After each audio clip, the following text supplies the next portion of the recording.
दो बातें हैं सुख लोक में। ऋषि ने कहा कि अनुकूल वेद नियम सुखम, अप्रतिकूल वेद नियम दुखम। अनुकूल प्राणी, पदार्थ, परिस्थिति मिल जाए उसको हम सुख कहते हैं। भोजन अनुकूल है, लेकिन भोजन अनुकूल है, खाने में आनंद आता है तो कितना खाएंगे।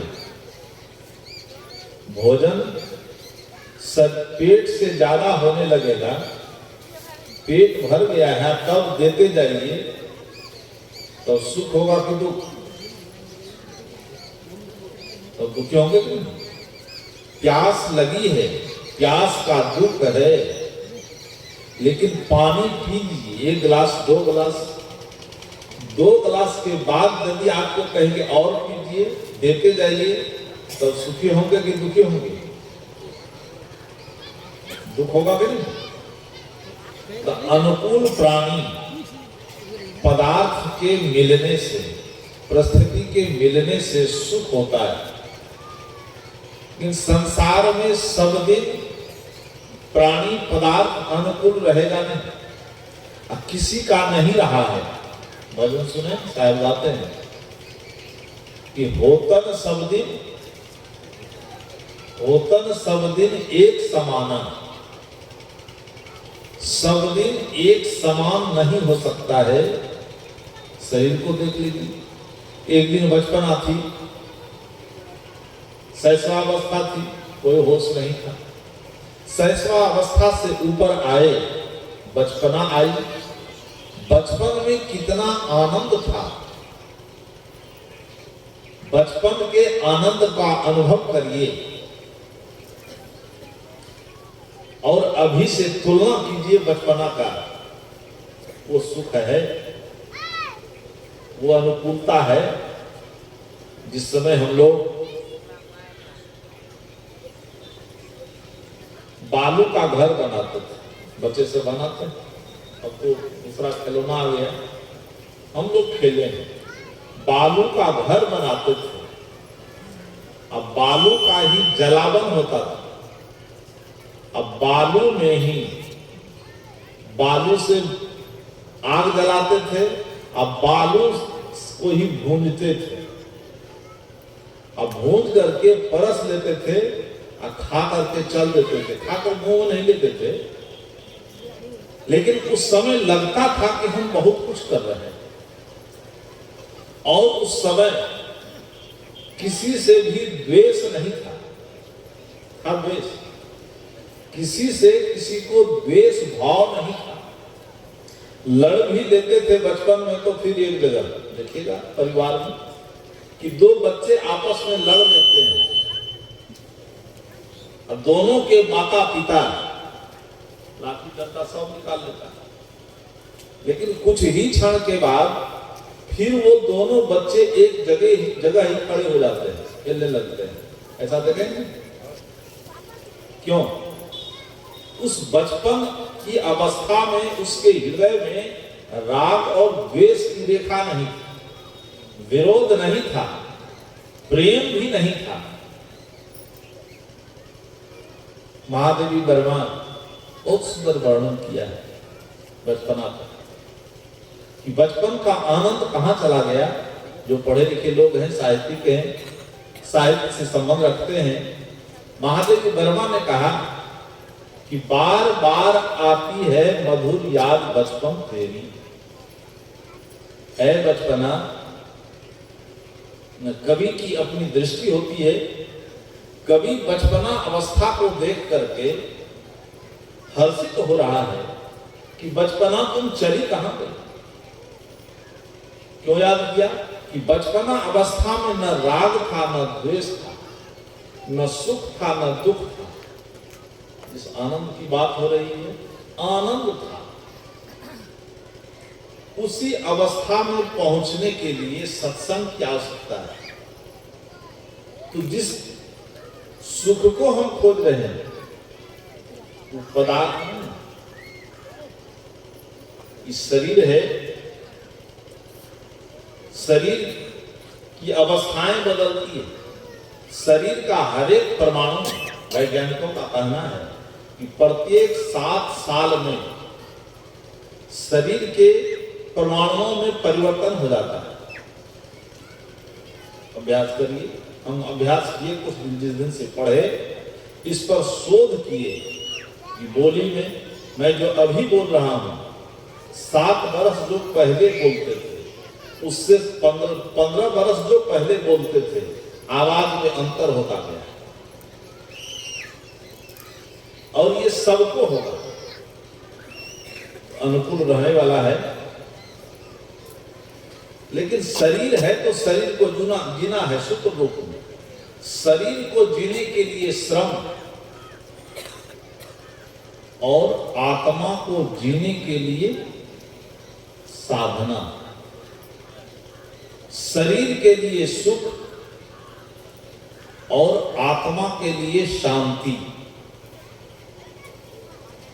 शारीरिक सुख आएगा श्रम करने से। श्रम करके हम धनार्जन करेंगे, लेकिन श्रम कैसा हो? श्रम हो कैसा? ये संसार कर्ममय है। ऋषि ने कहा कि कर्मेति मीमांसकार, ये संसार कर्ममय है। मनुष्य का कर्म खेत में जाता है, मोती उगलने लगता है। आज देख लीजिए कि आज से 100 वर्ष पहले इतना उत्पादन होता था। अभी जो आप उत्पादन करते हैं, 100 वर्ष पहले ये उत्पादन नहीं होता था, इतने संसाधन नहीं थे। लेकिन संसाधन बढ़ता गया। कैसे बढ़ा? संसाधन बढ़ा मानसिक चिंतन से, ध्यान से, और उस संसाधन का उपयोग करते गए। तो मनुष्य का श्रम खेत में गया तो मोती उगलने लगा, मनुष्य का श्रम फैक्ट्री में चला गया, पदार्थों का उत्पादन होने लगा। लेकिन मनुष्य का श्रम कर्म सड़क पर चला गया। कर्म सबको करना है, लेकिन उस कर्म की समीक्षा करना है कि आज जिसको सुने आप कि धरती तल पर मनुष्य के से बढ़कर कोई जीवन नहीं है। सुने ना? इस पंक्ति को तो रगड़ते रगड़ते हर एक संप्रदाय के लोगों ने छुट्टी कर दिया है कि बड़े भाग प्रवचन शुरू होता है तो ये पंक्ति देखिएगा कि अधिकांश संप्रदाय में पहले शुरू होता है कि बड़े भाग क्या मानुष तन पावा,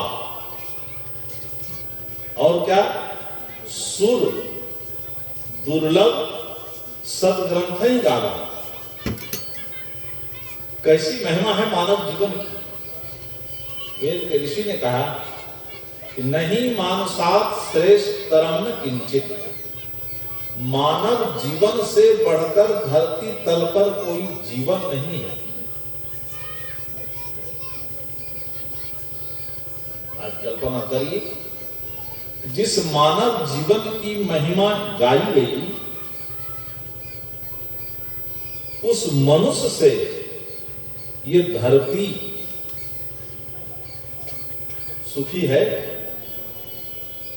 इस धरती पर जो भय है, आतंक है, किसके चलते? गगनचर प्राणी चलते, थलचर प्राणी के चलते, जलचर प्राणी के चलते। आखिर ये भय का वातावरण क्यों है? कारण क्या हो गया है? इसका मूल कारण है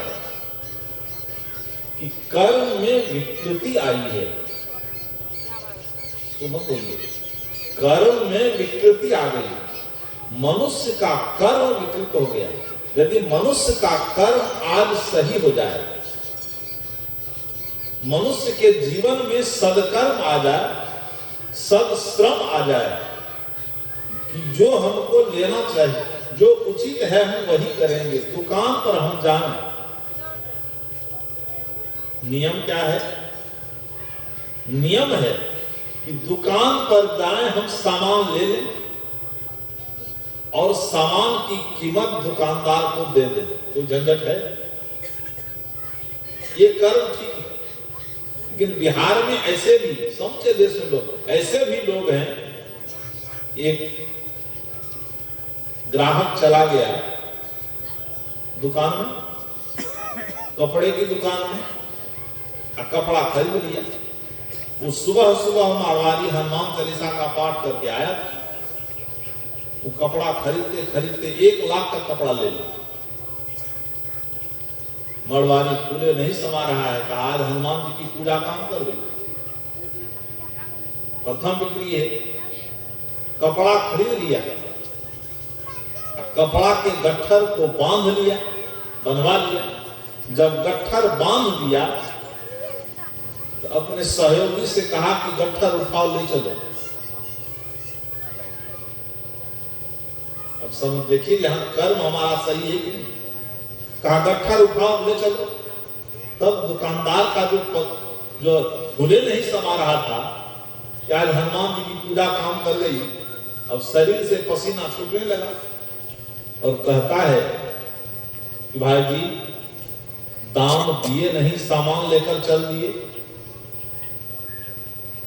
अब समझिए यहां भी कुछ लोग ऐसे होंगे, वो कुछ कहा नहीं, केवल आंख के क्षेत्रफल को बढ़ा दिया। ग्राहक आंख के क्षेत्रफल को बढ़ा दिया और कहता है कि तुम हमको पहचानते नहीं हो। ऐसा नहीं, कहा हमको पहचानते नहीं हो, मतलब कर्म में विकृति आई। ऐसे मनुष्य के विकृत कर्म से आज धरती अशांत है। ऐसे मनुष्य के कर्म से आज पूरा संसार दुखी है। और केवल मनुष्य नहीं, एक बार